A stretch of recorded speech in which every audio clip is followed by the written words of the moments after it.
श्री शिवाय नमस्तुभ्यम। स्वागत है आप सभी का आपके अपने चैनल दिशा स्पिरिचुअल पर। आज 6 अगस्त बुधवार का दिन, प्रदोष व्रत का पावन अवसर। आज आप सभी सुन रहे हैं बुध प्रदोष व्रत की कथा। इस पौराणिक कथा में मेरे साथ अंत तक बने रहें और मेरे चैनल को लाइक शेयर सब्सक्राइब जरूर करें। आइए श्रोतागणों, भगवान शिव का स्मरण कर एक प्राचीन कथा का श्रवण करते हैं, जिसे सुनने मात्र से भगवान शिव का आशीर्वाद शिवलोक के द्वार साधक के लिए खुल जाते हैं। प्राचीन काल की बात है। एक नगर में एक व्यापारी पुरुष रहता था, जिसका नाम धर्मदत्त था।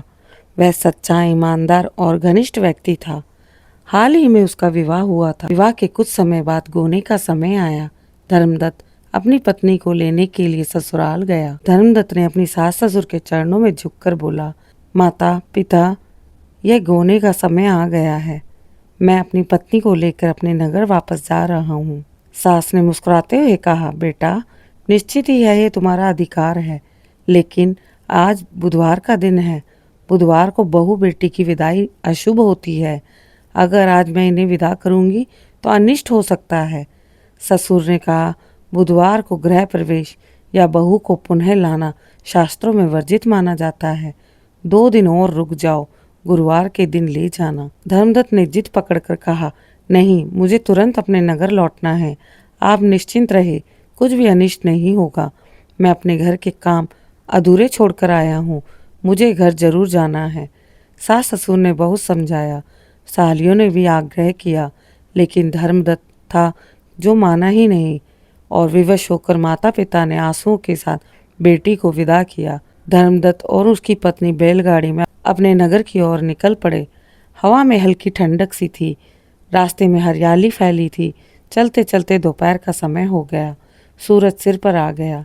धूप में लंबी यात्रा करने के बाद धर्मदत्त की पत्नी को तेज प्यास लगी। पत्नी ने अपने पति से कहा, स्वामी, मुझे बहुत प्यास लगी है।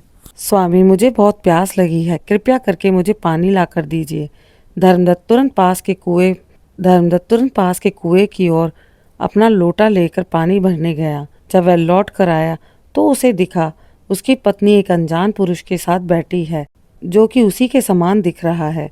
वह पुरुष उसी का लाया हुआ पानी लेकर अपनी पत्नी को पिला रहा था। दोनों हंसते बतियाते हुए बैठे हुए थे। धर्मदत्त क्रोध में आ गया। धर्मदत्त ने अपनी पत्नी से पूछा, यह कौन है जो तुम्हारे साथ बैठा तुम्हें पानी पिला रहा है? वह उस पुरुष से भिड़ गया।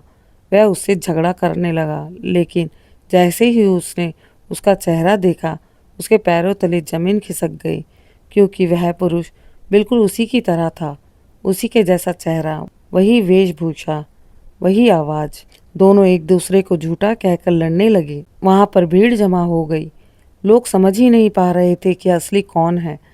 तभी नगर के सिपाही वहां आ गए। सिपाही ने पूछा, यह कैसा विवाद है? कौन पति और कौन धोखेबाज? सिपाही ने धर्मदत्त की पत्नी से पूछा, हे देवी, सच सच बताओ, तुम्हारा पति इनमें से कौन है? बेचारी पत्नी असमंजस में पड़ गई। वह रोते हुए बोली, हे देवताओं, मैं स्वयं नहीं पहचान पा रही हूँ। दोनों एक जैसे दिख रहे हैं। मेरे लिए कौन सच्चा पति है मैं नहीं कह सकती। यह देखकर धर्मदत्त का दिल टूट गया। उसे अपनी गलती याद आई कि सभी ने मना किया था, बुधवार के दिन विदाई नहीं करते हैं। आंसू से भरी आंखों में और हाथ जोड़कर उसने भगवान शिव से प्रार्थना की, हे भोलेनाथ, मैंने बड़ी मूर्खता की है। सभी ने मुझे रोका था, मगर मैं जिद में अंधा होकर अपनी पत्नी को लिवा लाया। ये मेरे अहंकार का फल है। हे महादेव, मेरी पत्नी की रक्षा करो, मेरी भूल को क्षमा कर दीजिए।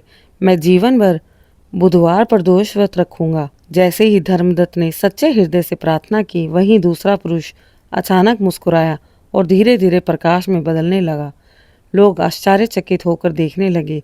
वह दिव्य स्वर में बोला, हे धर्मदत्त, मैं कोई मनुष्य नहीं हूँ, मैं स्वयं भगवान शिव का दूत हूँ।